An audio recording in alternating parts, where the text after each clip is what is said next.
Good morning, morning, blessed people. Morning, diaries. Good morning.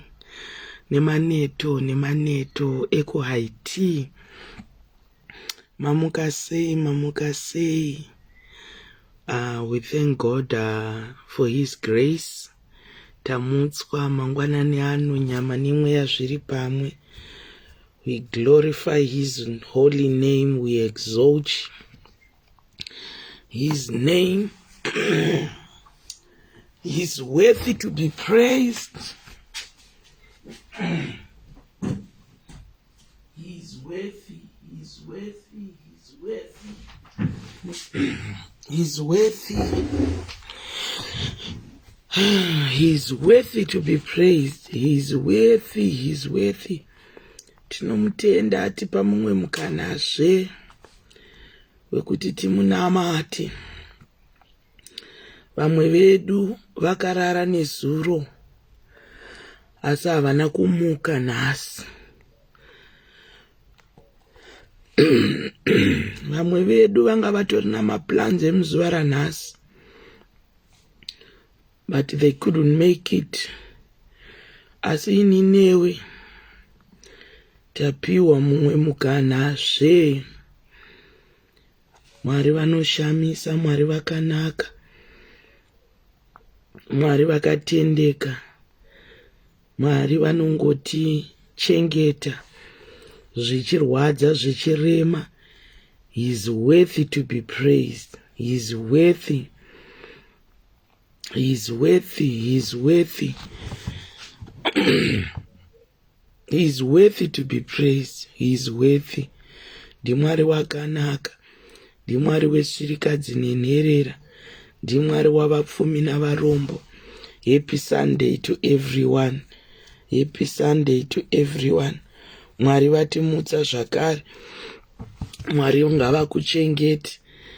Tinongoti nyasha dzavo itsva mangwananano. Ndo dzatiri kutaura mangwananano. Kuti nyasha dzenyu Mwari. Nyasha dzenyu mangwananano. Nyasha dzenyu mangwananano.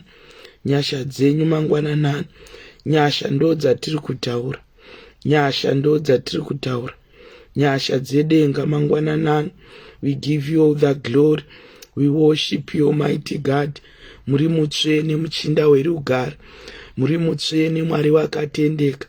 Tinorumbidza zita renyu Mwari. Tinotenda kunaka kwenyu nekuti makatinakira.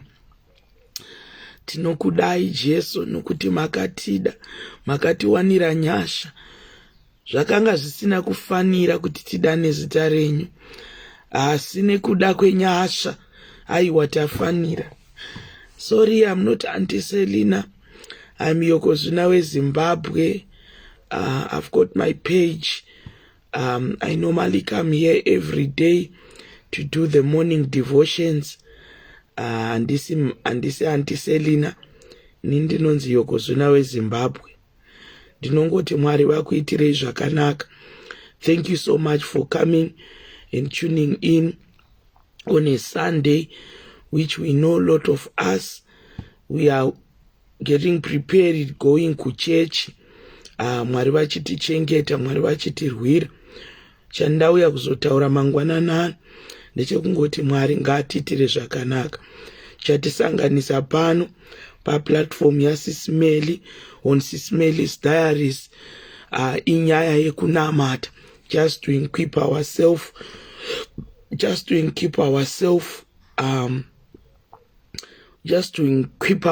with the word of God.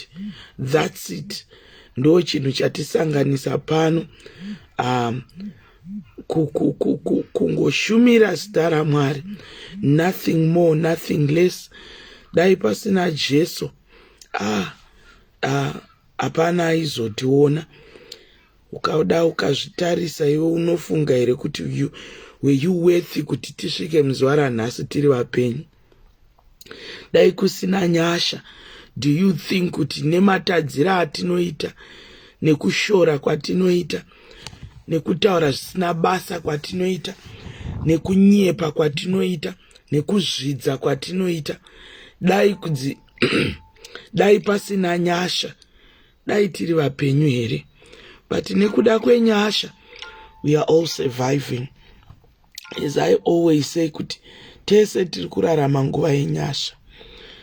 Mwari vatiitire zvakanaka, Mwari vatiitire zvakanaka.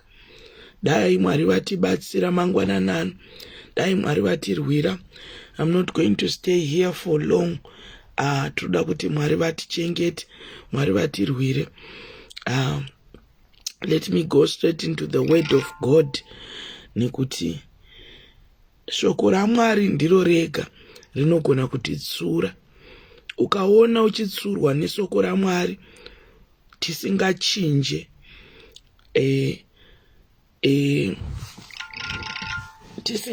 tisingachinje, two,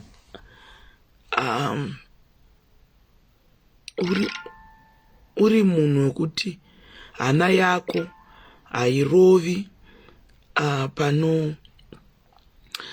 panotaurwa shoko raMwari, it will be very sad.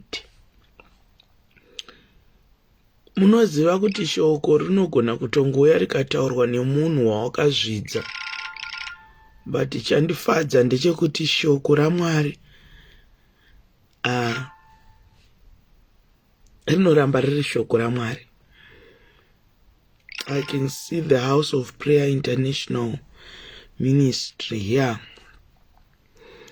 I can see Olivia, I can see Linda, I can see Faith, I can see Sonia. Let me go straight into the word of God, then a quickly devotion with the word of God to empower each other in this morning, in this season.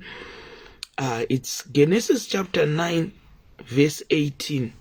Amen. May God bless the reading of the word. Genesis chapter 9 verse 18. Inonditira zvakanaka. Pane murume anonzi Noah. Noah nevana vake vatatu. Noah gore iroro akarima.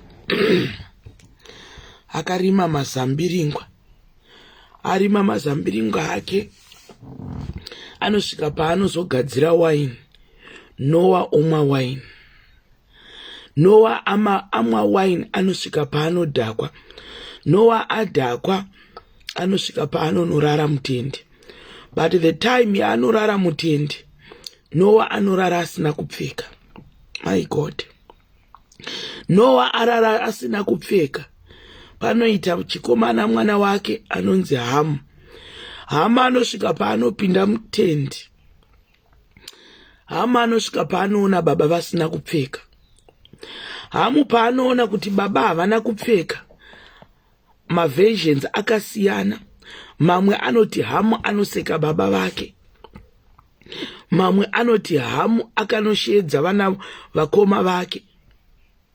So there are a lot of different versions panyaya iyi. Asi mangwananano ndinoda kuti Mwari vatibatsire. Hamu anoti aona baba vake vasina kupfeka, Noah anosvika paanobuda oseka, odzokera kuvakoma vake, oudza vakoma vake kuti mudhara haana kusimira mumba umu.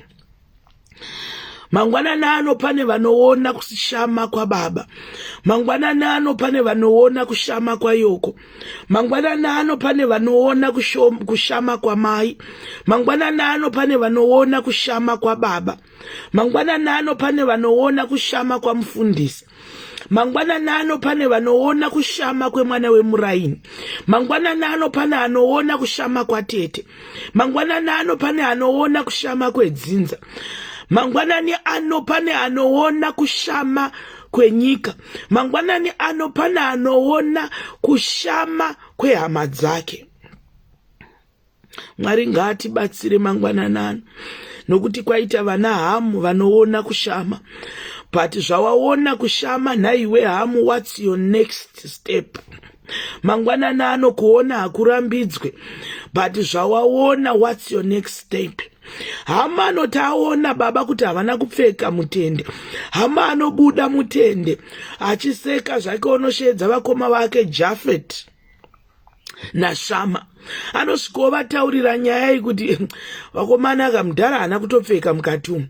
Handizivi kuti vangani vawakaona kushama kwavo, wakaibata sei nyaya iyi, wakanoisvitsa sei, wakanoitaura sei, wakanosvika uchiidhiskasa sei. But ndoda kuti Mwari dai vatibatsira mangwanana ano, because there is a way yekutaura nayo nyaya. Kushama hakuna kuipa, kuona hakuna kuipa. Pana vakaona mangwanani ano, but what's the reason behind that? Wazoitei mushure mekunge waona, wazoitei mushure mekunge waona. Ndo pani nyaya yangu mangwanani ano. Hama anotaona kuti baba havana kusimira, anobuda anoenda kuna Shama na Jafeta, onovaudza kuti baba havana kusimira. Rimwe version rinoti hama anoseka, rimwe version rinongoti anongoenda kunotaura. Mangwanani ano vangani vakaenda kunotaura. Kushama kwa baba, kushama kwe mhuri, kushama kwe shamwari, kushama kwa mufundisi, kushama kwe kereke, kushama kwa mai na baba, kushama kwe marriage za vamwe, kushama kwa mabasa avamwe, kushama kwakasiyana siyana. Mangwanani ano chimbozvibvunza pawakaona kushama kwa vamwe vanhu, what was your next step? Hanzi Hamani anobuda unosvedza Jafeti naShama, ovataurira kuti mudhara akashama mukati umo. Tinoitirwa zvakanaka mangwanani ano, tinoitirwa zvakanaka mangwanani ano. Hamani anoti avaudza, Hamu anoti avaudza kuti mudhara akashama mukati umo. Kunoita Shama naJafeti. Anoti Shama naJafeti vanzwa nyaya iyi. Shama naJafeti ukaidzika naye, unonzwa kuti vakatora nguo, vakatora jira, vakaenda nenhenda shure. Havana kuda kukwanisa kuona kuti baba vakamira sei. Mangwanani ano ngative Shama naJafeta vekuti tanzwa nyaya, hatidi kuinzwisisa, hatidi kuiona, nokuti Jafeti naShama vanondiitira zvakanaka. Vanonzi vanotora gumbeze voenda vane nhenda shure. Mangwanani ano pane vanoendawo here nenhenda shure. Kana kuti unototi wanzwa nyaya unoda kutoinzwisisa, iwe ugoisempule, iwe ugoiisa sauti neshuga.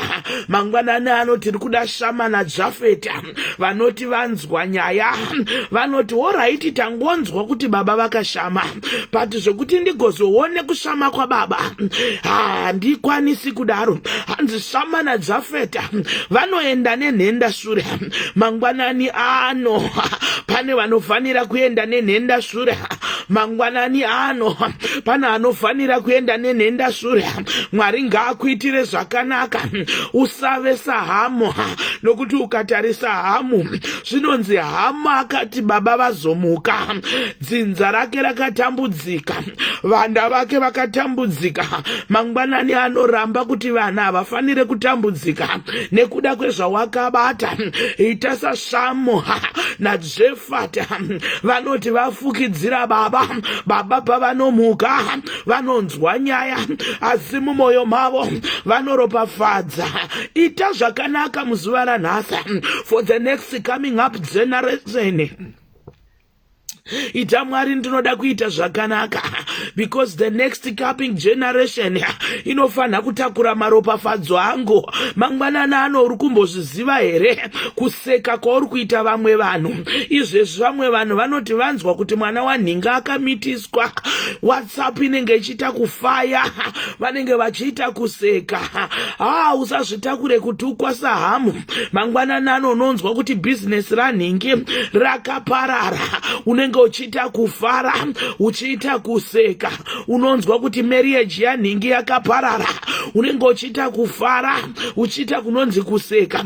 Asi mangwanani ano ndauya kuzoti tiyeuchidzane, ngatisatakurei kutukwa sezvakaita Hamu. Akati aona baba vasina kupfeka, anobuda panze otanga kutaura zvisina kumira mushe pamusoro pababa. Vangani wawakaona vasina kupfeka? kupfeka? What was your next step? Vangani wakaona vasina kupfeka, wakapindwa nemweya weiko, asi mangwanana ano ndauya kuzokudza kuti pfekwa nemweya waJefata naShama. Vanoti vaona kuti baba havana kupfeka, vanobatwa nemweya wakanaka, havatombodi kunzwisisa nyaya. Kuna vanhu vanetsa mangwanana ano, wapirwa nyaya, unopindwa nemweya wekuti overteka nyaya iyoyo, kupedzisira yatoita yako. Mangwanani ano ndati Mwari wekudenga ngavatibatsire titakure mweya waJafeti naShama. Vanoti vanzwa kuti baba havana kusimira mutende, vanoenda nenhenda shure. Chaendesa nenhenda shure kuita minding their own business, kuita minding their own hokosi. Asi chandifadza, whilst they are minding their own business and their own workers, chandifadza ndechekuti havasi kuregera kufukidzira. Mangwanana anozvikada pane nyaya dzawakanzwa asi une potential yekubatsira, pane wavakanzwa kuti vari kuda rubatsiro asi une potential yekubatsira. Chandiri kuda ndechekuti pindwa nemweya waJafet naShama wekuti I'll be minding my own business, asi baba ndinofukidzira, asi baba ndinofukidzira. Nekuti pana vamwe vanongoti aiwa ini ndinominda my own business, asi ukada kuzvitarisa hasina simba rekubatsira. Mangwanana ano simba rekubatsira unaro, asi batsira muromo wakavhara, batsira maziso akavhara. Be like Jafeta and Shama. Vakati vanzwa kunzi baba vana kusimira, vakatora nguo vakaenda nenhenda shure. Mangwanana ano unawo mukana wekubatsira, asi chiri kudiwa ndechekuti muromo ngauvharwe, maziso ngaavharwe. Usazvitorere kutukwa like what Ham did. Akati aseka baba, dzinza rakatambudzika. Unomboziva here kuti mangwanana ano kumwe kutaura taura kwauri kuita uku kuchachemedza vana vako, kuchachemedza vana mbuya vako. Ndati mangwanana ano Mwari ngavatibatsire. Mwari wekudenga ngavatibatsire. May God help us. Mwari wekudenga ngavatibatsire kuti patinovhura miromo yedu, patinovhura maziso edu, Mwari wetu wanirei nyasha, Mwari wetu fukidzirei. Zvakaoma vasikana, zvakaoma asikana, zvakaoma asikana, asi zvinongoda nyasha dzaMwari kuti tipabuda apa. Zvakaoma asikana kuti ungonzwe nyaya dzevanhu wogozongoramba wakanyarara, asi zviri kuda nyasha dzaMwari, zviri kutoda mweya waJafeti naShama. Vanoti vapirwa kushama kwababa. Mangwanani ano unoti wapirwa kushama kwababa, unoti wapirwa kushama kweshamwari yako, unoti wapirwa kushama kwekampani, unoti wapirwa kushama kwatete, unoti wapirwa kushama kwemurume wako, unoti wapirwa kushama kwekereke, unoti wapirwa kushama kwamufundisi. Chiko chauri kuda kuedza kuita. Ndinoti Mwari wekudenga ngavatibatsire. Mangwanana ano ngatiwanirwe nyasha, mangwanana ano ngatiwanirwe nyasha. Ngatiitakure mweya waJafeti naShama. Vanoti vaona kuti baba havana kusimira. Chinondinakidza ndechekuti vanoenda nenhenda shure. Hama anotaura aona kusimira kwa baba, kuti baba havana kusimira. Dzinza rahama, vana vahama vanosvika pavanotukwa, vanosvika pavanozorwa nekuda kwekuti Hamani aita sakarurama. Mangwanana ano muromo yedu ngaidzingiswe, maziso edu ngaadzingiswe. Tisatakure kutuka kwevana vedu, tisatakure kutukwa kwevana vedu. Nekuti ukaiverenga Genesis chapter 9 verse 18 inototaura kuti vana vaHamu kubva ipapo vakatakura kutukwa. Mangwanana anoramba kuti vana vako vatakure kutukwa nekuda kwezvawaita. Mangwanana anoramba kuti vana vako vatakure kushorwa, vatakure matambudziko nekuda kwezvauri kuita nhasi uchirarama. Ramba mweya iwoyo. Zvikada mangwanani ano pane what we are going through nekuda kwavabereki vedu, asi mangwanani ano tati Mwari tiwanire nyasha. Isusu the coming up generation taramba kutakura kutukwa, taramba kuzvidzwa mangwanani ano, taramba kuchemedzwa nezvakaitwa nababa. Vangani mangwananano. Mangwanani ano vangani vakati vaona kusasimira kweshamwari. What was your next step? Mwari vatiwanire nyasha mangwananano. Mwari vatichengete mangwananano. We give you all the glory. We worship you, Almighty God. We thank you, Father, for the divine grace. We thank you, Father, for the divine mercy. Muromo namaziso edu ngazvidzingiswe. Muromo namaziso edu ngazvinzwisiswe. Mwari wetu batsirei. We thank you, Father. We exalt your name. Mazvita Jesu. Mazvita mchinga werugare. Today we were reading from Genesis chapter 9, verse 18. Mwari vakuitirei zvakanaka. Nyaya ndeya Noah. Akanga ane vana vake vakomana vatatu. Hamani anosvika pahama. Anosvika paanoseka baba nekuti anga aonerera baba. But Shema naJafeti vanosvika pavanofukidzira baba. Mangwanana anotakura kufukidzira. Mangwanana anotakura kufukidzira. Mukufukidzira muna maropafadzo. Mukuseka mune ekesi. Mwari ngavatiitire zvakanaka. Mwari ngavatiitire zvakanaka. Mwari ngavatiitire zvakanaka.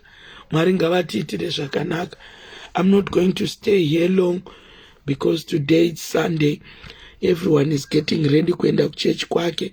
Neniwo ndoda ito ready kuti ndiende kuchurch kwangu. So thank you so much for tuning in the morning devotions. Mwari vakuchengetei spiritual and material. Mwari vakufukidzirei. Mwari vakuwanirei nyasha. Nyasha ngadziwande kwatiri. Nyasha ngadziwande kwatiri. Muzita nemuropa ramambo Jesu. We give you all the praise. We honor your name. We exalt your name. We thank you, Father. We thank you, Holy Spirit. Makatendeka Jesu. Makatendeka mangwanana ano. Mazvita Mwari wekudenga. Mazvita Mwari vanochengeta. Mazvita Mwari vanorwera. We give you all the glory. We worship you, Almighty God. Mwari wakanaka, Mwari wenyasha. Ndinokudai Mwari. Ndinokudai Jesu weNazareta. Nekuti muri mutsvene. Nyasha dzenyu dzakatiwana. Kubata kwenyu kunoshamisa. We thank you, Father. We honor your prayer. We honor your name. Mazvita Mwari we. Matichengeta nyama nemweya zviri pamwe. Nze ndaishaya. Genesis chapter 9. Genesis chapter 9. Genesis chapter 9. Verse 18. Genesis chapter 9 verse 18 sisi Yoko ndanzwa nemusoro ndave 3 days. Mwari ngavakuporese. Tinotaura kupora mangwananano. Tinotaura kupora mangwananano. Tinotaura kupora mangwananano. Tinotaura kupora mangwananano. Tinotaura kupora mangwananano. Tinotaura kupora mangwananano. Tinotaura kupora mangwananano. Imi makaporesa vanhu vakawanda musoko renyu. Vakadzi vaibuda ropa kwamakore 12. Asi pavakavimba nekutenda kuti vakabata nguo yenyu vanopora. Vakapora mangwananano. Tinovimba kuti murandakadzi uyu anava nekutenda kwekuti anopora mangwananano. Muzita nemuropa ramambo Jesu. Ndataura kupora kwemurandakadzi. Ndataura kupora kwemurandakadzi.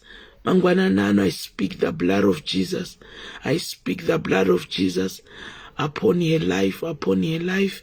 Mwari we, ndataura ropa raJesu. Ropa raJesu mangwananano. Iwe musoro pora, iwe musoro pora. Nezita neropa ramambo Jesu. We thank you, Father. We exalt your name. Amen.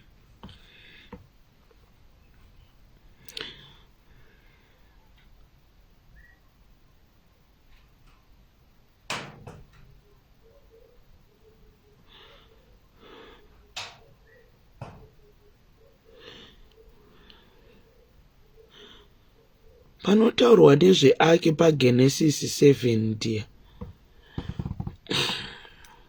Teresa, andinaumboti Genesis chapter 23, ndati Genesis 9 verse 18 and the Genesis 9 verse 23. Aitombotauri zveake. Inototaura kuti then Shama and Japheth took a robe, held it over their shoulders, and back into the tent to cover their father. As they did this, they looked the way so they would not see him naked.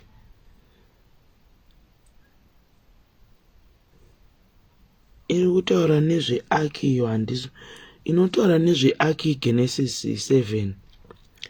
Inotaura nezveaki. Teresa. That's what I remember. Kuti Genesis 7 inotaura nezveaki.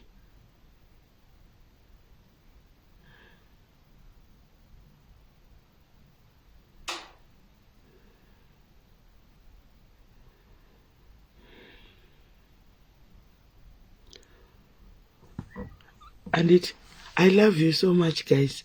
Mwari vakuitirei zvakanaka. Mwari vakangotendeka. So yesterday ndakangoiswawo manews. Muromuona manews. This other lady inondifollowa. Yakandiona muPine Town. Peyangoti Yoko, I just want to bless you. Just like that. Munhu atori pabasa pake. And Yoko, I just want to bless you. That is sure. And she's in Pine Town. She's in Pine Town. May God bless her. Whenever around the Pine Town, Deben, wanoda kuiswa my nails, come to my inbox so that we can go and support her also. Akandiropafadza mufungeni manews. Murumaono tudiki twandinongofarira twandinoda. Mazviona zvandinogara ndichitaura kuti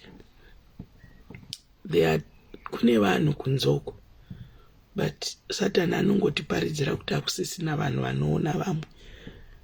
Vanhu vanongofunga kuti vana hamu ndo vasara chete. Japheth naShama variko kunzoko. Japheth and Shama, they are still out there. Vanoti vaonawo oneka kufukidzira kavanokuitawo so. Kamwe kakungofukidzirwa so. Mungoonoko kuti manews ayoko akanaka. Thank you. Pane munambo nditi nice hairstyle. Mazuva ano ndoda kutomborukwa mabanzi because it's my first time kuti bvudzi rangu rikure kudai. So since ndakazvarwa handina kumbosvikawo pandakachengeta bvudzi kusvika rasvika. Saka nyasha dziri kungowana. Saka bvudzi rangu zvikutondishamisa kuti inini kuitotura inzi kuti amazivhudzi akakura kudai. Since upenyu hwangu ndakabarwa handina kumboita bvudzi rinokura kusvika kudai. So this is my season yekutoitawo bvudzi rinokura kudai. Nyasha zvadzinoita kana dzakungowanda muupenyu hwako inobva yandifungisa Isaiah chapter 60 verse 22. Hanzi chidiki chichakura. Chidiki chichakura. Chatokura chidiki ichi. Machiona kuti chidiki chiri kukura. Takura nyasha dzekuti chidiki chichakura. Whatever you are holding in your hands, kunyangwe chingava chidiki, ita kuti chichakura. Take this as your memory verse. Isaiah chapter 60 verse 22. Chidiki chichakura. Say this in your heart every day, in your mind, in your soul. Kuti chidiki chichakura. Chidiki chichakura. Tell yourself kuti chidiki chichakura. Tell yourself kuti chidiki chichakura. Whatever you are holding in your hand, whatever you are starting, just declare in your prayer kuti chidiki chichakura, chidiki chichakura, chidiki chichakura. Ingave mari yako iri shoma, tell yourself kuti mari yangu ichawanda. Vangave vana vako cheo cheo, tell yourself kuti vana vangu vachakura. Whatever, even your business which you are starting, tell yourself kuti chidiki chichakura, chichakura chidiki. Just tell yourself kuti chidiki chichakura. Whatever I'm going through, and it Isaiah chapter 60 verse 22, chidiki chichakura. Tell yourself like that. I love you so much. Have a blessed Sunday. Let kunoku kunenge kuruda kunaya ndaya, kuruda kudidi, kurungo piripita. I hope Mwari vachamisa mvura kuitira kuti tiende kuchechi 9. Tinoda kuenda kuchechi isusu. Da kuenda kuchechi. And chii chimwe zvachanandoda kutaura ndechekuti make it your memory verse kuti chidiki chichakura. Mwari vachitiitira zvakanaka. Today after church, tadzoka kuchechi, ndichauya nenhingirikini free spirit inonzi free spirit talk show inenge iri kuyoko zina page. Free spirit talk show ndo ndichauya zvangu naye, ndichaona pandienda pa kuchechi kuti tochibakidza sei. Free spirit talk show, what we have went through, what we are going through.